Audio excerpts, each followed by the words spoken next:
Welcome to the channel where the small things tell the biggest stories and where pennies can be worth a fortune. And today you are about to uncover one of the most incredible tales in the world of coin collecting as we dive deep into the hidden value of the 1984 Lincoln 1-cent coin. A coin that at first glance seems like any other average piece of copper-plated zinc you might overlook in your pocket change. But beneath its modest appearance lies a fascinating world of errors, anomalies, and minting mysteries that have transformed certain specimens of the 1984 penny into highly coveted treasures worth up to $210 or even more depending on condition, visibility of errors, and collector demand. And this is not just a story about a 1-cent coin. This is a full exploration into how a combination of mint mistakes, transitional quirks, and mechanical breakdowns can create numismatic legends that capture the attention of collectors worldwide and ignite bidding wars at auctions. Because when it comes to the 1984 penny, one of the first things that makes this year stand out is its notorious and dramatic double die error on the obverse, which is one of the most well-known and valuable double die errors in the entire Lincoln cent series. And this error, known officially as the 1984 double die obverse or 1984 DDO, shows very noticeable and dramatic doubling on Lincoln's ear, causing it to appear as if he has a second ear growing slightly south of the main one, a feature so distinct and startling that it can even be spotted with the naked eye or with a basic magnifier. And for error collectors, this kind of doubling is a dream because it is not a mechanical doubling caused by die fatigue or strike bounce, but a true double die created during the hubbing process when the working die was struck more than once by the hub in slightly different positions, resulting in a permanent misalignment of design features that gets transferred onto every coin that die strikes.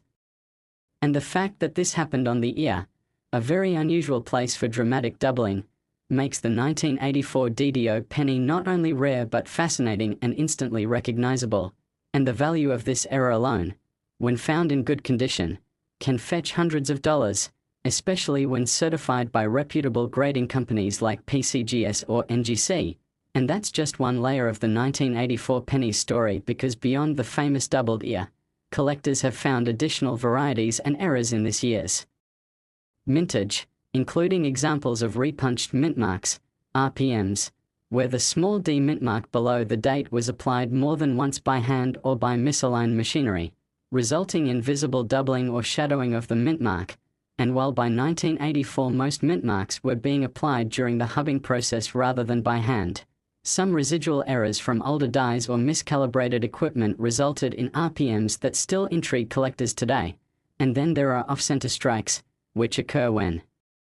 the coin blank, or planchette, is not properly seated in the striking chamber, causing the design to be stamped off to one side and leaving part of the planchette blank. And in the 1984 penny, off-center strikes of 10 to 20% that still include a full or nearly full date can be worth significant premiums, and those with extreme off-centering or with visible doubling can command even more. And let's not forget broad strikes, which occur when the retaining collar that shapes the edge of the coin fails to engage properly, allowing the metal to expand outward, creating a coin that appears larger and flatter than normal and often has a smooth rim without the typical raised border. And broad-struck 1984 pennies are prized by collectors for their odd appearance and are valued even more when combined with other errors like doubling or mint mark issues. And then we have die cracks and die chips, small raised lines or blobs of metal on the coin's surface that occur when the die begins to wear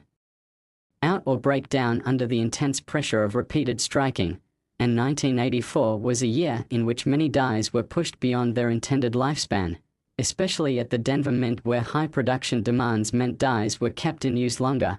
resulting in more frequent die cracks, cuds, and chips, including dramatic die breaks along the rim or around Lincoln's profile, especially near the mouth and neck, giving rise to collector nicknames like the Spitting Lincoln or Drooling Lincoln. Varieties which add personality and demand to these otherwise overlooked errors. And surface anomalies don't stop there, because some 1984 pennies show signs of lamination errors where impurities in the metal or problems during the plating process cause thin layers of metal to peel or bubble from the coin's surface. And these kinds of errors, especially when they affect Lincoln's face or the lettering on the coin, can add dramatic visual interest and significantly increase value. And speaking of Surfaces. The 1984 cent was produced during the copper-plated zinc era, which began in 1982 and has caused many issues with bonding and plating, leading to coins with visible blisters, bubbling, or missing copper plating which exposes the silvery zinc underneath, and these so-called missing clad layer, or exposed zinc, errors are increasingly valuable as they are very distinct and can dramatically alter the appearance of the coin, making them favorites for error collectors and garnering high prices on the open market. And then there are more complex errors like struck-throughs where foreign objects like grease, fabric, or metal shavings interfere with the striking process and get imprinted into the coin's surface, leaving behind ghost-like impressions or even foreign material embedded into the coin. And such errors on 1984 pennies can include struck-through wire, struck-through cloth, or even debris that create bizarre and unique patterns that can never be exactly duplicated, adding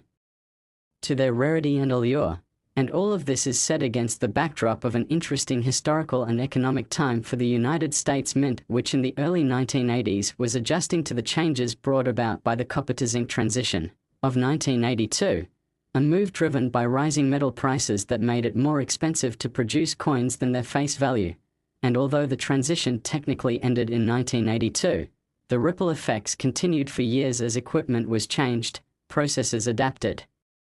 and new machinery introduced to accommodate the copper-plated zinc planchets, which were lighter, more brittle, and more prone to striking defects than their bronze predecessors. And 1984 falls right into the window where these changes were still stabilizing, which helps explain why so many different types of errors occurred during this year's production, and why collectors and experts alike consider it a particularly rich year for hunting valuable mistakes. And with all these different kinds of errors, double die, RPM, off-center, broad strike, die crack, cud, lamination, plating bubble, missing clad, struck through, it's easy to see how a single 1984 penny with multiple errors could reach a value of $210 or even more, and indeed, some specimens with a strong doubled ear and additional surface anomalies have sold at auctions and in private sales for several $100s depending on condition, eye appeal, and certification. And this brings us to the importance of coin grading, because error coins like these increase significantly in value when verified and encapsulated by professional grading companies which confirm the authenticity and type of error and provide a permanent record of its condition. And for a 1984 double die obverse penny, grades of MS63 and above command serious premiums, especially if the doubling is bold and free of distracting blemishes. And beyond the monetary value, these coins represent an intersection of art, engineering, and history, a glimpse into how high-speed coin production sometimes produces beautiful chaos, and that's why thousands of collectors across the country search tirelessly through bankrolls, old change jars, estate collections, and coin show bins in the hope of finding their own 1984 treasure, because while it may look like a regular penny to the untrained eye, those who know what to look for understand that the right combination of visible doubling, mint mark anomalies, surface defects, and striking errors can transform a coin worth 1 cent into a historic artifact that collectors will pay hundreds of dollars to own. And if you have any 1984 pennies in your possession, it might be worth taking a closer look, using a magnifying glass or jeweler's loupe to inspect Lincoln's ear for signs of doubling, examining the mint mark for shadows, scanning the edges for off-center strikes or partial collars, checking for surface bubbles or cracks, and looking for any unusual texturing or missing areas that might point to a minting mishap, because every great discovery starts with curiosity, and the world of coin errors is rich with hidden gems waiting to be found by patient, observant collectors who know that the smallest imperfections often tell the most valuable stories. Next, 1972 South 1 Center USA coin. Today's spotlight shines on one of the most fascinating and underappreciated error coins in American numismatics, the 1972 S. Lincoln 1 cent coin, a piece that on the surface looks like a regular copper penny minted in San Francisco, but when examined closely reveals a universe of hidden minting mishaps, anomalies, and peculiar characteristics that have turned it into a collector's dream, raising its value from 1 cent to as much as $168 or more depending on the type and visibility of its era, and today we are diving into everything that makes the 1972 S penny a treasure in disguise, exploring not just one but multiple layers of potential minting flaws, transitional issues, hubbing misalignments, die damage, surface anomalies, and more that, when combined in certain specimens, elevate this copper coin to high-value status in the eyes of numismatists, era collectors, and those who study the art and science of coin production, because the 1972 S penny is more than just a cent. It's a product of a time when the San Francisco Mint was transitioning between technologies, testing new die preparation techniques, and experiencing the pressures of mass production under tight deadlines, which sometimes resulted in striking flaws and mechanical quirks that were never meant to leave the mint but somehow escaped into circulation, becoming unexpected goldmines for collectors decades later. And the most famous feature associated with the 1972 Lincoln Cent in general is the phenomenon of the double die obverse, a powerful and dramatic form of doubling that occurs when the working die receives two misaligned impressions from the hub. And while the most well-known example of this occurred on the 1972 Philadelphia Mint coins, the San Francisco Mint also experienced its own unique set of doubled dies, though less dramatic, still significant, and one such doubled die variety on the 1972 S penny shows pronounced doubling on the word liberty and the motto "I in God we trust," as well as slight distortion on the date and even on parts of Lincoln's face, especially his eye and jawline, giving the coin an eerie doubled appearance that is distinct from mechanical doubling and identifiable under magnification as a true doubled die, which makes it far rarer and more valuable. And when this true hub doubling is combined with a high-grade surface and strong strike, the coin's market value jumps dramatically. And as we delve deeper into this issue, we find other major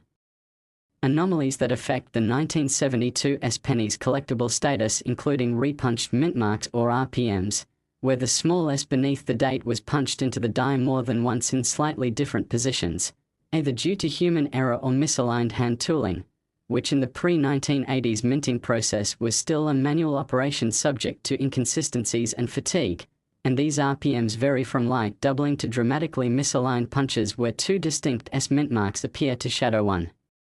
another, and these are catalogued by specialists and add a further level of collectability and desirability, especially when paired with other errors like die cracks, die chips, or planchette flaws. And then there are the off-center strikes that make some 1972 S pennies truly stand out as coins that completely missed their alignment during striking, resulting in dramatic shifts of the design to one side and exposing unstruck areas of the blank planchette, a highly visual and easy to identify error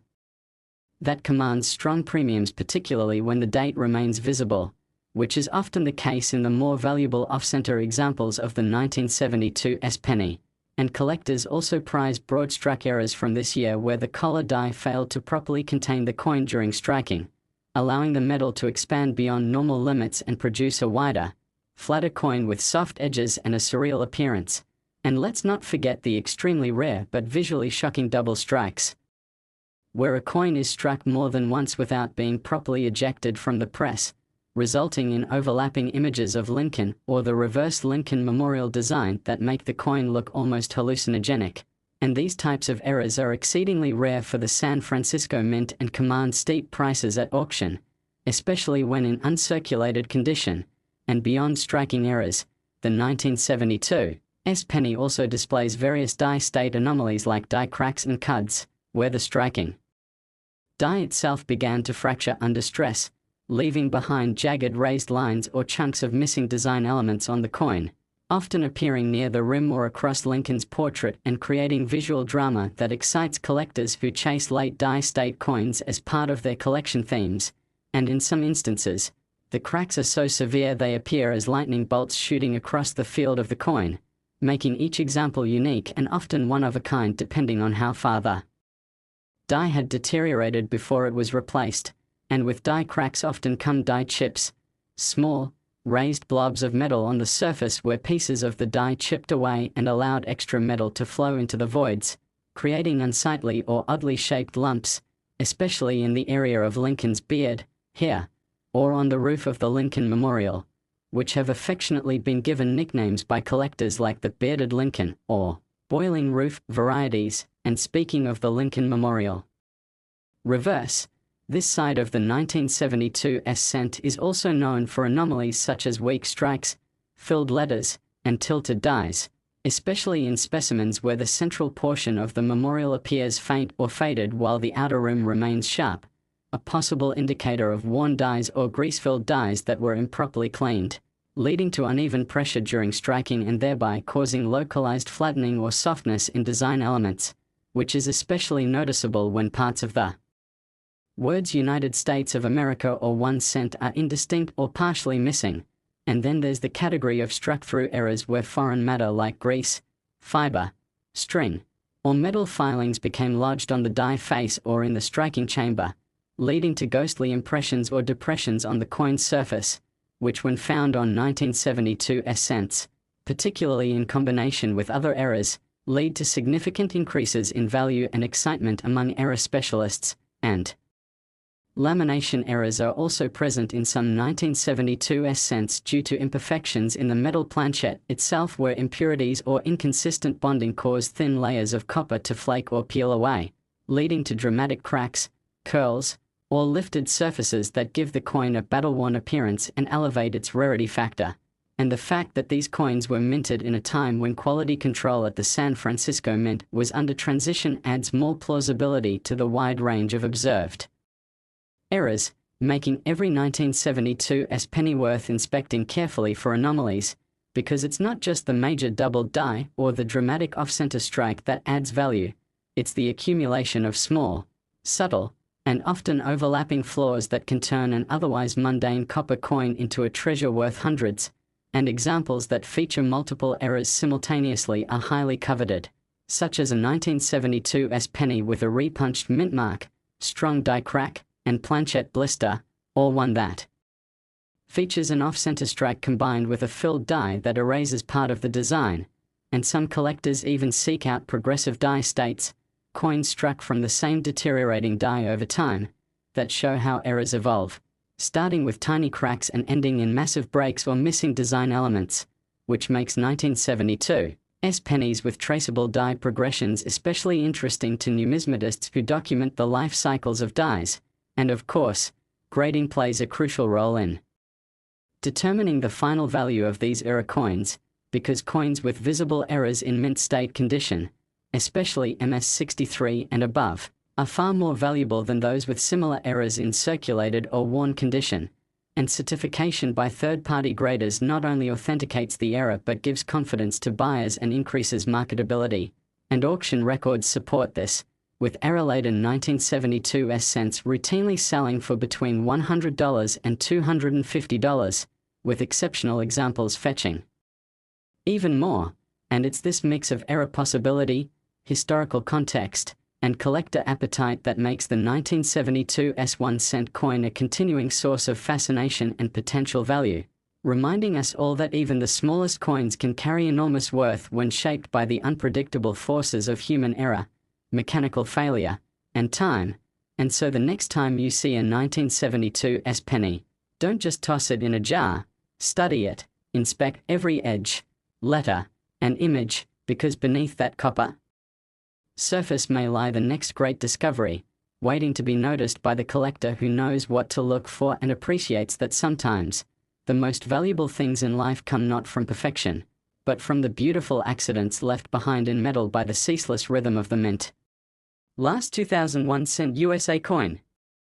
Today we are about to explore the incredible and surprisingly valuable world of the 2000 Lincoln 1 cent coin, a penny that many people have overlooked in their drawers and pockets but has quietly climbed in worth to an astonishing $95 due to a variety of compelling minting errors, production anomalies, and rare physical characteristics that together make this humble cent an unexpected windfall for collectors. And as we peel back the layers on this copper-plated zinc coin, minted in a new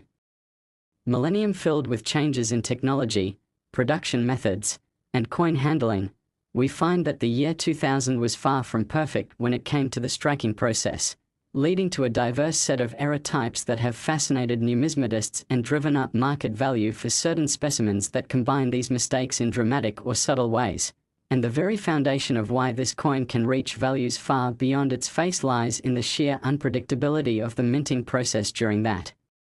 era, particularly because the mint was producing billions of coins to meet demand, with over 5.5 billion pennies minted in 2000 at the Philadelphia Mint alone, which may sound like it would reduce rarity, but in fact it increases the chances of catching unnoticed flaws that slip through quality control during rapid production cycles. And among the most sought-after errors on the 2000 penny are off-center strikes, where the coin blank, or planchette, was not properly seated in the striking chamber and thus received a design that was shifted to one side, leaving part of the coin blank, and the more dramatic the off-centering, the more valuable the coin becomes, especially if the date is still visible, and some examples show off-centering of 15 to 60%, creating visually striking pieces that grab attention instantly. And then there are the broad-struck examples, where the collar die fails and the coin is allowed to expand outside of its normal diameter, resulting in a wider, flatter appearance that collectors love for its surreal and stretched look, and these are especially desirable when the design remains mostly intact despite the broad strike. But we can't talk about valuable 2000 pennies without highlighting the famous double die obverse variety, which occurs when the working die receives multiple misaligned impressions from the hub, causing parts of the design, especially Liberty, the motto "In God We Trust," and sometimes the date, to appear doubled under magnification, and though not as extreme as the 1955 or 1969 doubled dies, examples from 2000 exist and have been documented, and these examples create incredible interest because they blend visibility and rarity, often fetching high prices depending on condition, and even more captivating are the lesser-known RPMs, or repunched mint marks, where the small d or no mint mark on 2000 pennies was struck into the die more than once, slightly out of alignment, creating a shadow or echo effect visible with a loop, and collectors who specialize in varieties treasure these because they represent a transitional phase in minting history when hand-punching mint marks was being phased out in favor of single-squeeze hubbing, making any RPMs from the year 2000 particularly unusual and scarce. And adding further spice to the story are examples of die clashes, where the obverse and reverse dies strike each other without a planchette in between, leaving ghost-like images of each design transferred onto the opposite die and subsequently onto the coins they strike, creating a creepy and collectible mirror image imprint on Lincoln's portrait or on the Lincoln Memorial. And these clash marks are highly valued when visible, particularly when they're strong enough to identify design features like Lincoln's head appearing faintly inside the memorial, or steps from the memorial appearing near Lincoln's collar. And then there are the struck-through errors where foreign material like grease, thread, or metal shavings found their way onto the die or planchette during striking, resulting in weird textures, missing design details, or ghostly patterns that look like smears, blurs, or craters on the coin's surface. And some of the most striking struck-through examples from the year 2000 include coins where the words "E pluribus unum" or even parts of Lincoln's face are partially or completely obliterated, raising interest among collectors of unique die anomalies. And we must also highlight die chips and die breaks, where the die begins to crack or lose integrity over time, resulting in raised blobs of metal on the coin where the extra metal flowed into the void, often appearing on Lincoln's eyes, hair, beard, or near the roof and columns of the Lincoln Memorial. And these die chips can sometimes resemble extra eyebrows, warts, or spikes, leading to colorful collector nicknames like Spiked Head Lincoln or Drooling Abe. And when these names catch on in the numismatic community, they help coins gain popularity and value as more people search for them and desire to own them. And no discussion of error coins would be complete without mentioning off-metal errors, which, though extremely rare, have been found in 2000 pennies, including examples struck on foreign planchets or blanks intended for dimes or nickels, leading to coins that weigh less or more than they should and may have incomplete design impressions due to the smaller or mismatched blank. And these off-metal strikes can fetch hundreds when authenticated because of their extreme rarity and dramatic appearance. And other errors include misaligned dies, where one die is out of position vertically and results in a coin with one side shifted up or down compared to the other, creating a crescent-shaped rim or squashed design elements. and examples where the reverse design is slightly rotated compared to the obverse, known as rotated dies, can be surprisingly collectible depending on the degree of rotation, with 90-degree or greater rotations being especially valuable, and even more subtle are the weak strikes and filled dies, where grease or debris has accumulated in the die recesses, softening or erasing parts of the design and making the coin look smooth or faded in specific areas, particularly the date or lettering. And when these missing elements are paired with other errors or exist on an otherwise high-grade coin, they significantly increase value. And speaking of grade, condition plays a critical role in determining value, as an error that might fetch $10 in circulated condition could jump to $95 or more in mint state, especially if certified by a third-party grading service like PCGS or NGC, which adds credibility and security to the purchase for collectors and investors alike. And collectors also seek out progression errors, where a die deteriorates over time and produces coins that show increasingly severe versions of an error, and when these progression sets are collected together they can be even more valuable, particularly when they trace the growth of a die crack or the worsening of a misalignment. And for the 2000 penny, some of these progression sets exist for known die chips that start as tiny raised dots and evolve into massive cuds that swallow up lettering and rim detail, making them excellent educational tools as well as collectible items. And the appeal of the 2000 penny is also driven by its place in history as a coin minted at the dawn of the new millennium, a time of change and transformation, which adds emotional and historical resonance for collectors who want to own something tangible from the year 2000. And as with many other years, some of the best finds come not from rolls of BU uncirculated coins but from circulation, where coins have accumulated where but also escaped the notice of cherry pickers who don't know what to look for, meaning that the next $95 era penny could be sitting in your change jar right now, waiting to be discovered by someone who recognizes a doubled Liberty or a misaligned Memorial or a ghostly clash mark on Lincoln's shoulder. And the thrill of the hunt is part of what makes collecting so addictive and rewarding, because each coin is a tiny canvas painted by pressure, metal, and machine, and the defects that should have been destroyed are the ones that now carry stories and value. And collectors know that the 2000 penny represents a confluence of error types rarely seen together in such abundance, making it fertile ground for cherry pickers, roll hunters, and numismatists who want both variety and affordability in their collections. And the fact that many of these error types are still being discovered and catalogued means that there's still opportunity for you to make a name in the hobby by finding a new variety or documenting a previously unnoticed progression. And as always, the key is careful inspection under magnification, knowledge of known varieties, and an appreciation for the beauty of imperfection in the minting process, because while a perfect coin may please the eye, an imperfect one tells a story, and in the case of the 2000 Lincoln penny, that story can be worth far more than 1 cent. It can be worth $95 or more, proving that sometimes the smallest objects hold the greatest surprises.